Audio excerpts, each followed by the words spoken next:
So welcome to our next session. Our session is on the management approach of low-volume oligometastatic RCC, and I have the pleasure to be joined by my co-chair, Lars Lund, today. So we are going to start right away since we are anyway behind in time. And our first speaker is Javier Maldonado, who is going to speak on the role of radiation therapy in localized RCC. Thank you.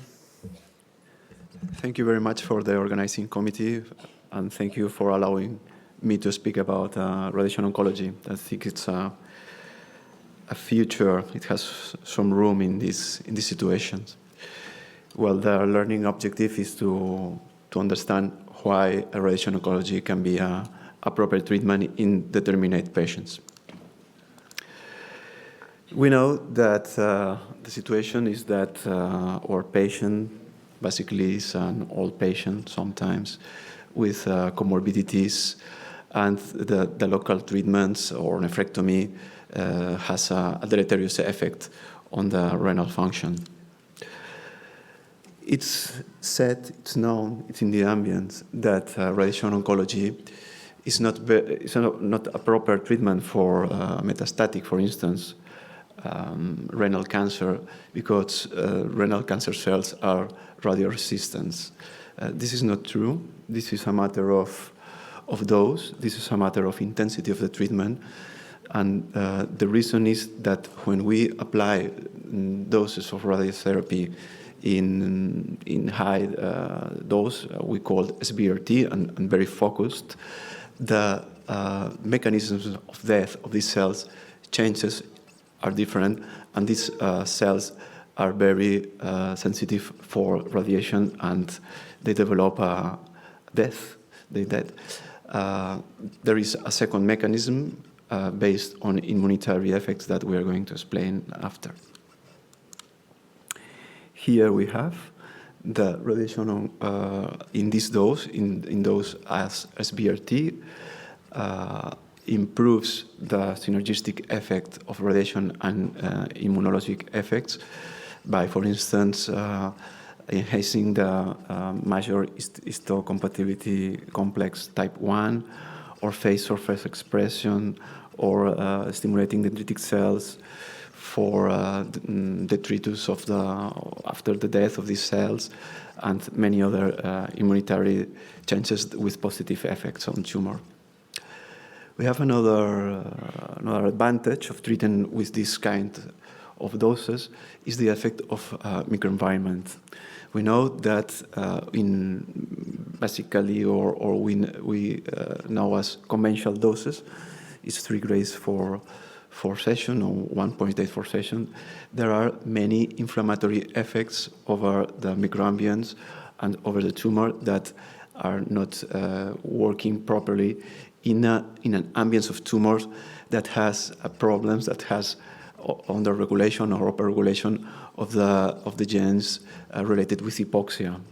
So we need another mechanism, another way of treating these patients, not depending on oxygen.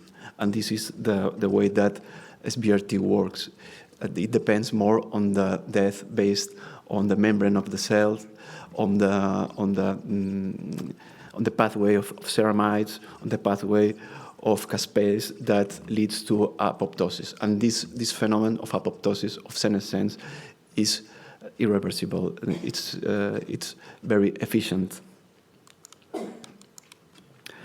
To tell you the truth, clinical data of SBRT for localized renal cancer has been poor until now, but fortunately we have some piece of papers in literature that are very interesting.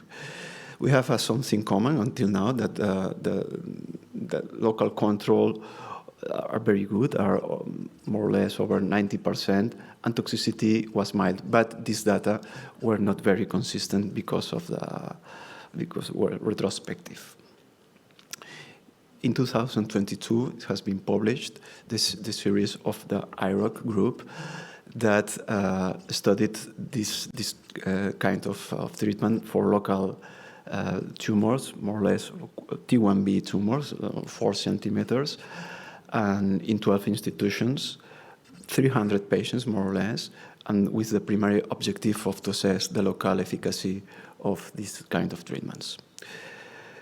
Sorry for the picture, but mainly patients were over 70s, tumors over 4 centimeters, the estimated glomerular filtration rate over 60, and as you can see, at 5 years, the local failure is low, 5.5, and distant failure is quite low, 10% of the patients.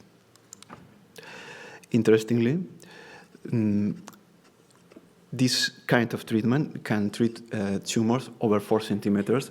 That is as you know, is more or less the limit, the upper limit of thermal ablation, and can the deleterious effect over the renal function is not very high. It's more or less like the surgical nephron sparing techniques. We have another advantage that these techniques, not invasive techniques, can treat centrally located tumors abutting the ureter, and tumors more than 4 centimeters, from 4 to 7 centimeters. And this is a differential effect or differential situation over local techniques. At ASTRO 2023, that has been an update of the IROC studies with the same flavor of good response and low deleterious effect of our renal function. This year, there has been another group, an Australian group, that has published their experience. Is the International Society for Stereotactic Radiosurgery. Now we have studied more than 800 patients, tumors again over 4 centimeters. We know how to treat them. It's only one dose of stereotactic radiotherapy. This is very convenient. Technically, it's complex, but if your center are treating, for instance, lung cancer or adrenocortical cancer, it's mainly the same technology, and this is very affordable for many tertiary centers around the world. There is a warning about treating patients with renal disease, with chronic renal disease, stage 4 and 5. This is not a good treatment. Recently published, last week, in Lancet Oncology, there is the final results of the Fast Track Trial 2, again coming from Australia and Netherlands, 70 patients, so phase 2, tumors over 5 to 6 centimeters, two schemes of dose, one in a single dose, another in a fractionated dose. It's a matter of the dose of the constraints around the tumor, and the endpoint was the local control if there is over 90% at 1 year. The study, I can tell you, is positive. It's published last week. It's positive. The local control at 1 year is not a long time. It's over 7%. And the decrement of the renal function is 14 milliliters minutes. So these authors support the idea that is needed a randomized control trial between SBRT and surgery. Because of this piece of information, the NCC guidelines incorporate SBRT as a treatment that can be offered for patients not medically operable with some concerns in order to apply surgical techniques. As I mentioned before, technically is nothing special. We can do easily in a high technological center. And if what are our comparators, what is the research going on, is basically to compare the SBRT techniques with thermal ablation and cryoablation. Is the room of the test, of the check of this treatment, not, in my opinion, not with surgery. There is another scenario. It's not a matter of this talk, but it's very interesting. Is what to do with the local tumor in the context of IO or TKIs in a metastatic patients. I think that we have to follow, especially two clinical trials. This is the Samurai trial that I'm sure that all of you know, and the Citosurin trial combining EP and Nivo in a sequential way. So my take-home messages are that, for me, SBRT is a non-invasive nephron-sparing option in patients who are medically inoperable, technically high risk, or they have declined surgery. And SBRT offers radiobiologic immune-positive effects on tumor and microenvironment that yields excellent local control with minor kidney function loss. Thank you very much for your attention. Thank you, Dr. Maldonado. And we are going to have the second talk on radiation before going into discussion, and invite Dr. Hanan to the podium speaking on radiation therapy in oligometastatic disease. Thank you to the IKCS organizing committee to invite me to talk about radiation therapy in oligometastatic RCC. So I'll talk about first the safety and efficacy of radiation therapy, the specific form called stereotactic radiation that Javier already made my job easier. Then we'll talk about why it makes sense to apply metastatic directed therapy for oligometastatic RCC. And then lastly, we'll talk about what is the data available in applying SABR in this setting that justifies this application. So Javier already addressed this. Historically, radiation therapy was considered not applicable, or RCC was considered radioresistant, but that's really to the conventionally fractionated radiation therapy. That's the radiation therapy that's given in small amounts over 5, 6, 7, 8 weeks. And with the advent of technology, what we call stereotactic radiation, also known as SABR or SBRT, we are able to apply high ablative doses of radiation precisely to the tumor located essentially anywhere in the body, and minimize the side effects by minimizing the dose to the normal critical surrounding organs. This is done in 1 to 5 treatments. It is convenient, it is cost effective.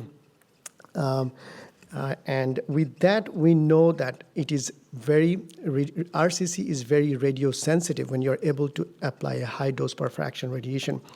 And we have reported that in one of the largest studies at that time in 175 lesions in 84 patients, where we treated with stereotactic radiation and showed a local control of 91.2% in about a year and a half. So the follow-up duration is still a little bit short, but the local control was upwards of 90% with minimal toxicity that is in the range of 1 to 2% to 3% acute and late grade 3 or higher toxicity. We analyzed these patients a little bit more and tried to identify what causes local failure in these settings, to try to understand the settings where we need to increase the radiation dose. And the first thing we noticed was that when the intent was palliative versus curative meaning we're delivering much higher doses of radiation, we're getting much better local control. Also, patients that are treated with previous systemic therapies have higher rates of local failure, so those makes the tumors more radioresistant. Previous radiation also makes the tumors more radioresistant. And lastly, locations such as spine, where we are limited by escalating or delivering enough dose to the tumor because of proximity of spinal cord, we are seeing larger numbers of local failure at those settings. So a number of groups have reported this, and this systematic review combines 28 such studies in 1,600 patients that treated more than 3,800 lesions of metastatic RCC with stereotactic radiation. And they reported, again, a local control rate that's very close to 90% at 1 year. Again, 1 year is a little bit shorter follow-up, but the local control rates are actually very high with minimal toxicity that's on the range of 0.7%. So that's a summary of the data that SABR is effective and it is safe for metastatic RCC. So on to why we think it makes sense to do metastasis-directed therapy for selected oligometastatic RCC patients. And to me, the rationale really stems from the IMDC risk factors, which actually has been talked extensively today, developed by Dr. Heng. The IMDC risk factors suggest that metastatic RCC is really a spectrum of disease. On one end, you have high-risk patients that have median survival that's less than a year. But on the other end of the spectrum, you have favorable risk disease, which has median overall survival that's more than 3 years. And in this group of indolent patients, you can even carefully select a patient population that was shown by Dr. Rini's group, that carefully selected patients can even have good freedom from systemic therapy just by active surveillance. And he reported a median time to systemic therapy of approximately 15 months. The other rationale comes from the large number of retrospective surgical series that showed overall survival benefit in complete metastasectomy patients. These are all retrospective studies which are prone to bias, but still it suggests an application of metastasectomy in this group of patients. So on to what is the data. So the data for SABR in the setting of metastasectomy, to evaluate that, we looked at our retrospective experience where we looked at 47 patients treated to 88 sites of oligometastatic RCC. These are all favorable intermediate risk patients. All patients received SABR to all the visible sites of metastatic disease and then continued to have SABR, sequential SABR, as new sites of metastasis develop. And for salvage, we used systemic therapy when additional SABR was not possible. And we saw that the overall survival was very good at 93% at 1 year and 85% at 2 years. The median time to next line of systemic therapy was about 15 months. And when the patients did start systemic therapy, this was all pre-IO era, so the median PFS of the systemic therapy of pazopanib and sunitinib was not necessarily significantly worse than compared to their registration trial, suggesting that the time gain perhaps is time gained by the patients with good quality of life, but also systemic therapies we know have a limited duration of efficacy. So if you're able to delay this systemic therapy safely, perhaps that is time gained by the patients.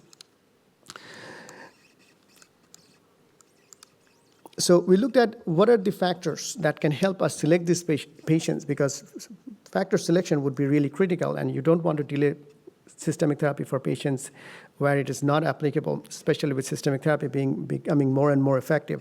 So we learned that favorable risk patients do better with this strategy. We learned that synchronous metastasis patients do worse than metachronous metastasis. We learned that histologic subtype of clear cell patients do better. And lastly, we saw that patients with bone metastasis do worse in these settings. So for these patients, perhaps sequential SABR is not the right strategy, and you want to go right to the systemic therapy. We followed this up with a small prospective study of 23 patients with the primary endpoint of delaying systemic therapy in 60% of the patients for 1 year, and we were able to delay systemic therapy in 91% of the patients. The median PFS in these patients were more than 22 months. It was not reached at the time of the publication. We did not see any grade 2 or higher toxicities, and we specifically measured QOL with appropriate kidney cancer-specific QOL tools, and we showed that there was no significant clinical decline in QOL after stereotactic radiation. Tang's group also published a feasibility phase 2 study of 30 patients. Their patient population had 30% of pre-treatment patients with systemic therapy, and they also reported a median PFS of 22 months. And lastly, another prospective multi-center registry study in UK that included all patients but also had 143 RCC patients. And this was not sequential SABR, but this was SABR to upfront up to 3 sites of metastasis. And they also showed very good overall survival rates. So with that, I want to point out to you that we don't have prospective randomized evidence. We are able to delay systemic therapy for certain selected patients with stereotactic radiation, but the occult micrometastatic disease are progressing during this time, such that when you do start systemic therapy in a delayed time, it may not be as effective for patients, and this really calls for a randomized trial. And that's the trial we designed in SOAR EA8211. where the hypothesis is that for oligometastatic RCC patients, sequential disease control with SABR will not be inferior to upfront systemic therapy for overall survival.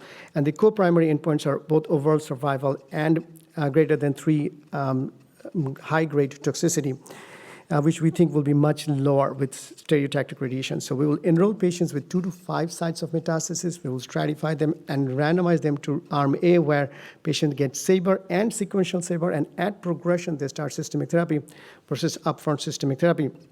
And we really need your help in enrolling patients in this trial. So if you think you can enroll patients in this trial, please reach out to me. So that brings me to the conclusion. So the conclusion is that stereotactic radiation, slides are not advancing. So SABR is safe and effective for RCC metastasis, and it preserves patients' quality of life.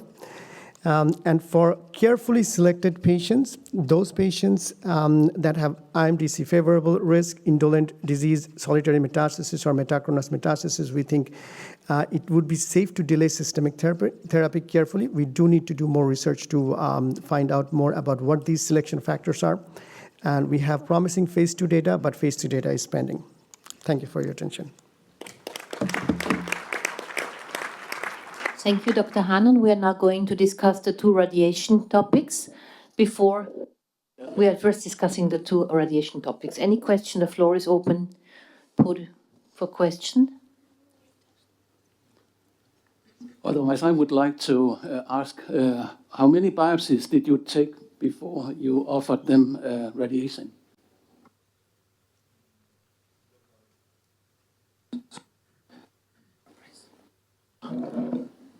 Well, I'm going to press. In the primary setting, the study of this fast track 2, there were 98% of patients that were biopsied. And when you follow up, how do you follow them up, with a biopsy or CT scan with enlarged? No, one of the important things in this follow-up is a very good question, is that the pathologic result of this biopsy after the treatment is not very reliable. You can have positive cells 1 year later, 6 months later, and you have to follow with MRI of CT, but be careful with the enhancement of these CTs, because after radiation it can go up also, and the patient can be controlled. So it's difficult to follow up these patients. Thank you. Mike 1, please. Yeah, Eric Jonash, MD Anderson, great talks all around. Clear that you're able to achieve local control with radiation therapy, both in the primary and the Mets. The holy grail is to have some sort of an immunomodulatory, immunostimulatory / abscopal effect. Do any of you see that? Do you think that that's happening? And if not, why not? I would not say that I see it routinely. I think that's the holy grail. I have seen it, and I actually have seen it in one of our IVC thrombus trial, even without the setting of systemic therapy. But the vast majority of the abscopal effects have been reported in the setting of systemic therapy. It happens sporadically. We think radiation probably is a weak immune modulator, but we do need to find the right combination. We really need to understand the mechanism a lot better and really bring that out, do proper studies. We are now playing with Pulsar, which is stereotactic radiation given in a cancer vaccine schedule. And we think that may be better, but we definitely need to rely on adjuvants to bring that out. Yeah, and to that point, you know, the question of what the right dose of radiation is to actually optimize that immunologic effect. Any comments? Yeah, there's a lot of studies, mainly preclinical, and that's the limitation. We derive a finding from preclinical studies, but there have been studies that suggested hypofractionation is the way to go, that we need to give more than 8 gray. And, you know, there is TREX activation that happens that degrades the cytosolic DNA. So a number of preclinical studies have been done. We do think hypofractionation is the way to go, but we really need more data from human studies to really tell us what is the right dose.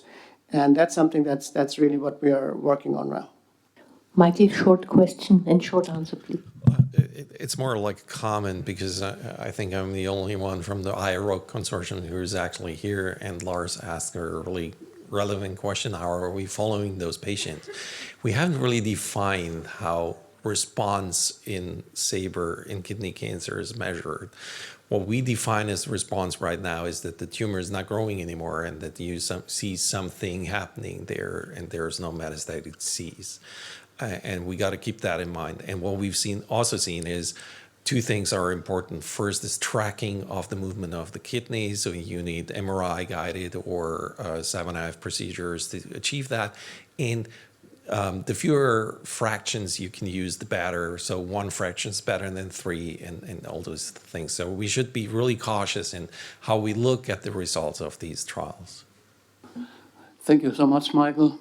I want to invite Ms. Yang to the stage. And please tell us about the role of nephrectomy in the metastatic renal cancer.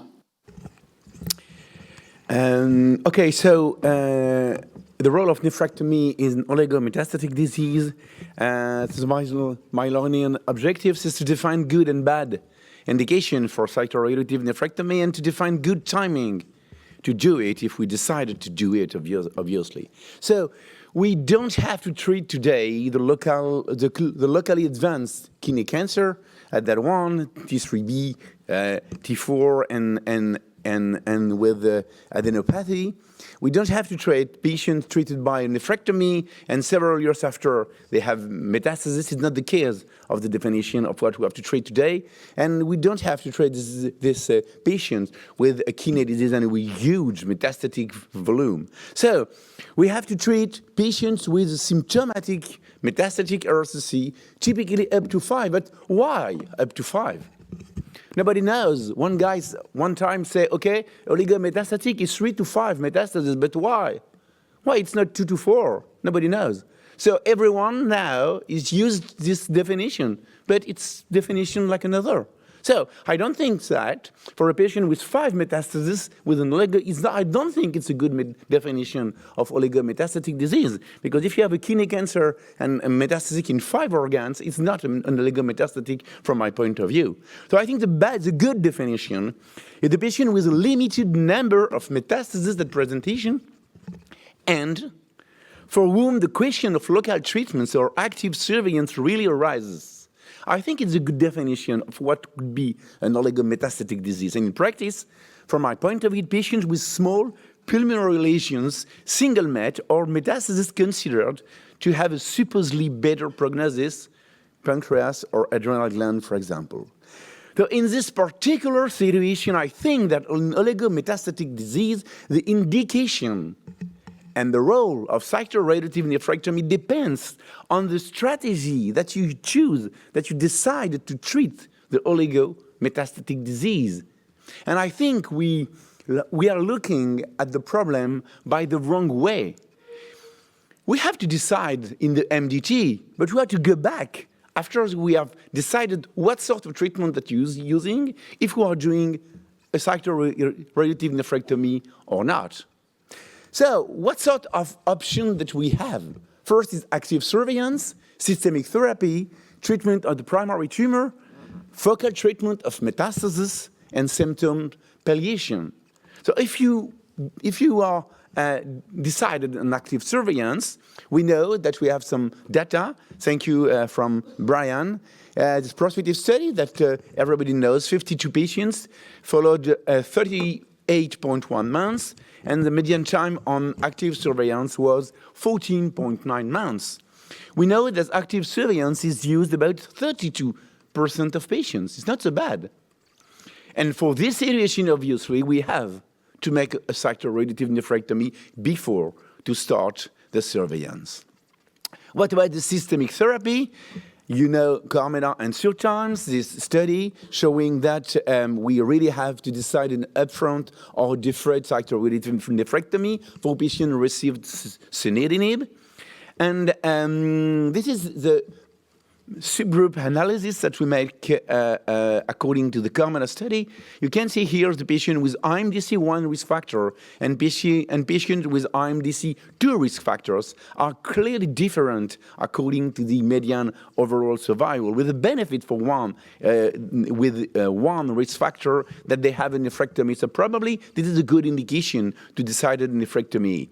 And we are doing the same with the patient with one versus more than one metastatic sites. Again, you can see the prognostic is absolutely not the same. So if you want, I come back to the definition of 5 metastatic sites. I don't think it's a good definition, again, to decide then to define an oligometastatic disease. So this slide I presented last year in the same audience, and I repeat that this is the study, almost retrospective study using IO or combo for treated patient with metastatic situation.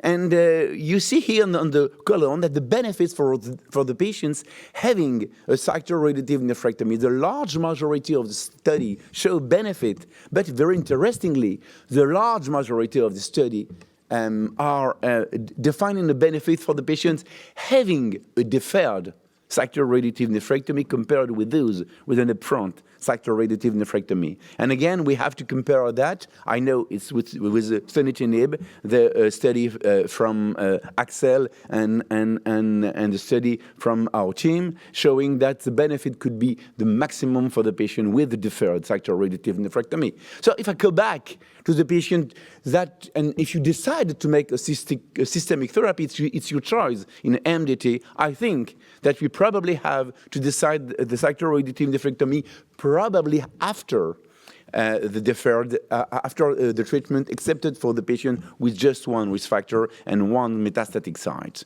So if you decided the treatment for the primary tumor, it's your choice again. Someone said it's good for reduction in volume tumor. Okay, the literature is not very robust according to this argument, but anyway, you can decide that. And the spontaneous regression of metastatic renal cell carcinoma is a very rare situation, inferior to 1%. We know that every one of us have constated some disparation of the metastasis, but it's a very rare situation. Obviously, in this situation, you have to define and you have to make a cycloradiative nephrectomy by definition. What about the local treatment of metastasis?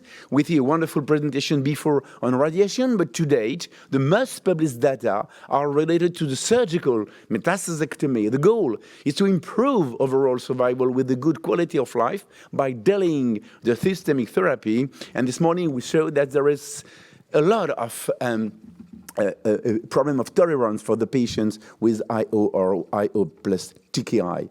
The Mayo Clinic series, which is the most important published in the world, with the 5 years CSS, confirm the very good response for the patients with the complete metastasectomy, with 44.4% versus 13.9% for the patient without. And interestingly, the prognostic factor has the number of METs, the delayed since the nephrectomy, the organ sites, lung, pancreas, adrenal gland. I know that there are more and more series with other options, which are interventional radiology by radiofrequency or cryo, or stereotaxic radiotherapy. And in this situation, we have to perform a cycloradiative nephrectomy. And finally, for the patient with symptom palliation, I mean for patient with pain, hematuria, vena cava tumor thrombus, velar tumor with local regional extension, and probably the cycloradiative nephrectomy may be mandatory. But as a surgeon, we know that for this patient, it's not very good, and the outcomes and the future with this patient after the surgery is not so good. And we know, because after Carmona, we have this sort of patient, the systemic treatment can reduce tumor mass and improve symptoms, and especially with the IO and the combination with IO and TKI.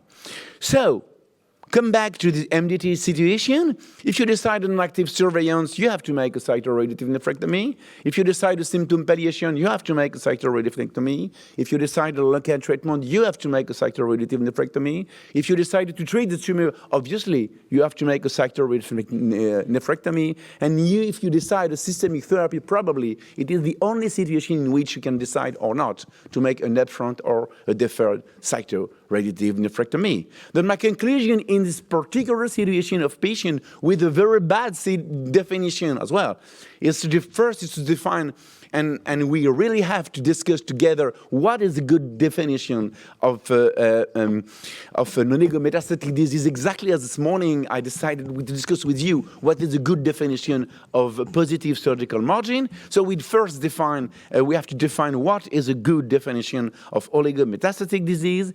Two, the role of cytoradiative nephrectomy must be decided in function of the strategies that you use to treat the oligometastasis in the MDT and before to decide if you want or not to make a surgery.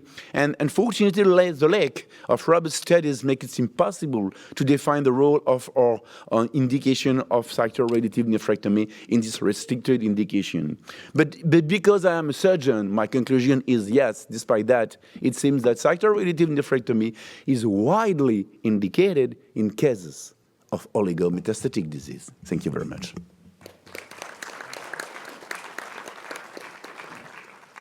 We'll just see if there are any questions from the floor. I have one for you, Arno. That was a great presentation. Do you consider what kind of organs is involved? For instance, the liver met or bone met? Or is there any situation where you decide this is not the case? Because I can remember 10 years ago we said brain met, bone met, liver met, never do cytoreductive. Yes, like that. I think it's this first. It's a small mets, and sometimes you can make a nephrectomy and use radiotherapy or an interventional radiology to treat the metastasis. I think it could be a good option to have different options to treat the patients. I don't think that we have to make a metastasectomy at any time for the patient with metastasis. I think that probably we have to control the disease by a nephrectomy, and after to decide if you want to make and what sort of treatment that you want to make to treat the metastasis. But again, my message is ready to define what sort of situation and what sort of treatment that you want for the oligometastasis disease, and to decide in function of that if you make or not a nephrectomy, and not the contrary, you know. And that's why the MDT is so important, so we really can discuss the individual selected patient, right? Absolutely. I have a question. Can you be so sure about this benefit of delayed cytoreductive nephrectomy that it's not just a selection of the best responders, I mean? Again, we have to wait. We have to wait the probe and the Nordiksen studies. We don't have the data to be sure of the benefit of that. I am sure that the best treatment for the patient with metastatic RCC is to treat the primary tumor and the metastasis, but I don't know exactly what order. Okay, are there more questions regarding radiation therapy or surgery at the moment? Otherwise, we will proceed to the systemic therapy. And I have the great pleasure to announce Dr. Uren, who is going to speak on treatment of residual RCC following first-line systemic therapy. And again, good afternoon, and thank you for organizing committee for this opportunity. What is the learning objectives of my talk for this time? To discuss strategies to how to manage patient with oligometastatic disease or with residual disease after the systemic therapy, and is there any contribution of this to patient survival or oncological outcome? Actually, this is like my treatment paradigm, which is I modified from Tony Shueri. I think it is already some part of this discussed in the previous section. Actually, when I see a patient with metastatic clear cell carcinoma, if there is oligometastatic, although there is no consensus about the number, 3, 4, or 5, I usually combine with local therapy and with systemic therapy. And if there is no oligometastatic or highly metastatic disease, if there is sarcomatoid disease without visceral crisis, or if we don't need we don't have rapidly progressive disease, at this time, my choice will be IO plus IO combination.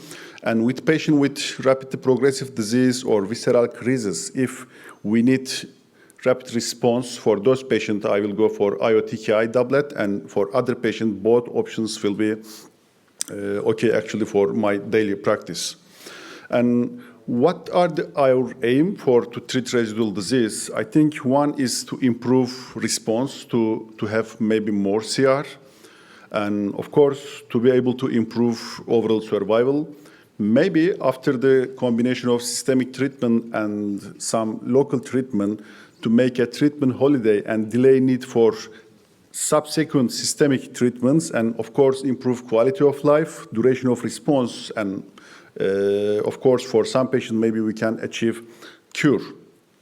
This is one of the figures I like so much from Semra Turalic paper several years ago. Actually, during the day, we all talk several times. There is high heterogeneity between the patient with kidney cancer. And also, we remember the paper in New England Journal of Medicine 2012, Gerlinger paper. And if you go and make biopsy in different site and in different metastatic site of the patient, maybe you will see different type of the genetic alteration. So none of the all patient is similar. And even phenotypically, we see those patients. Of course, we know the outcome and oncological outcome, progression of disease is totally different. But at this stage, we don't have real biomarker to be able to predict which patient will do in which way. And this is the overview of first-line systemic therapy, what we have. Of course, this is not for comparison, but just to give an idea. And what I want to say, in most of those trials, our complete response rate is less than 20% and between 10 and 18%. And of course, response rate, it's been like between 40 and 70%. So it means for some of those patients in the treatment course and disease course, we will need combination of systemic treatment and some sort of the local treatment.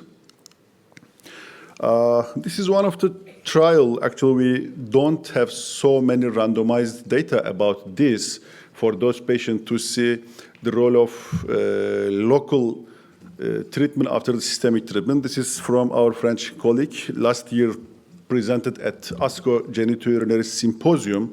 And when you combine local treatment with systemic treatment, you can increase and improve number of patients with complete response.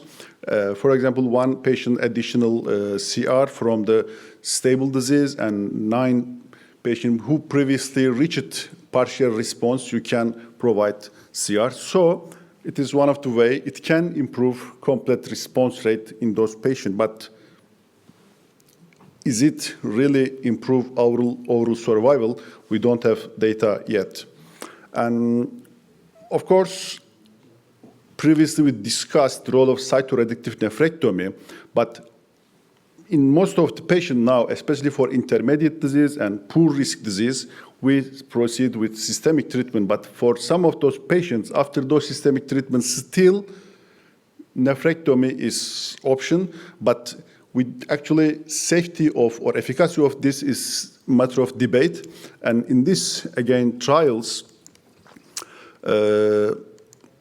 of course, it can be done, but 90-day complication rates, surgical complication rates, a bit high. It's like 24%. It is possible. And of course, overall survival and progression-free survival data is very acceptable. For 2 years, 3 years overall survival is more than 80%, and 3-year progression-free survival is, relapse-free survival is nearly 50%, but complication of surgery for those patients a bit high, we have to say.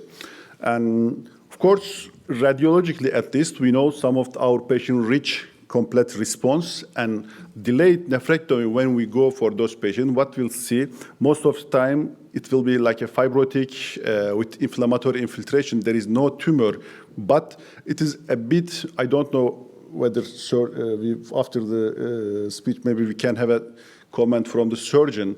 Is it make it really harder to do surgery for those patients after the this type of the treatment? But the data show it's a bit, even it's not impossible, but it's make it harder and more complication rate compared with other patients. And let's stick inversely. We have a data after the systemic treatment to do local treatment, and even we have a data after the metastasectomy for adjuvant treatment, and especially after the keynote 564, especially for patients with M1 no evidence of disease, adjuvant pembrolizumab is associated with improved overall survival, and it again gives us some sense of combination of local treatment and systemic treatment may be beneficial, at least for some of our patients. And of course, radiation colleagues talk about the role of the radiation, and I learned there is, now we can say kidney cancer is not radioresistant tumor now, and we can use radiation in part of our treatment. And of course, the response rate is very nice for those patients, and it improves local control rate with minimal toxicity and can be used alone to delay systemic treatment. Also, we can combine with systemic treatment too.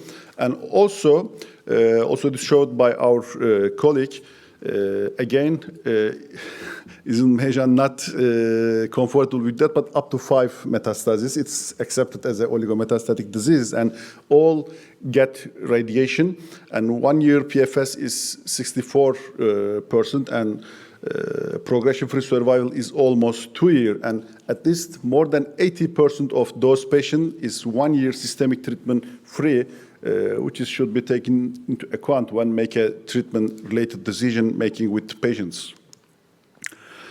Of course, there is still, we need more data about the issue. We don't have really very nice, very solid data about the issue, but in selected patients after systemic treatment with limited number of oligometastatic disease, combining systemic treatment with local treatment may improve response rate and overall survival in some of those patients.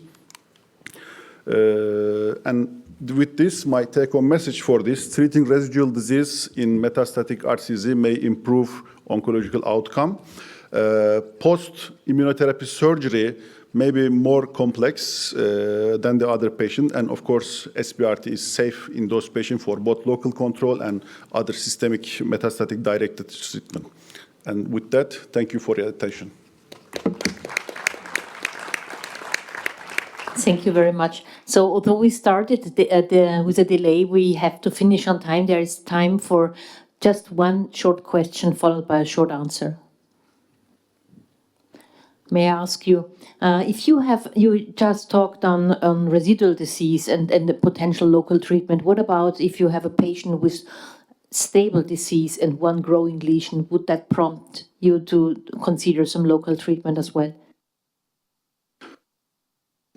Actually, with patient with stable disease, but one of the lesion progressive disease, it depends the site of the metastasis, but we can combine local treatment and continue to systemic treatment in those patients. Thank you very much. I would like to thank all my speakers for these fantastic talks they gave, my co-chair Lars, and you for your attention. Thank you.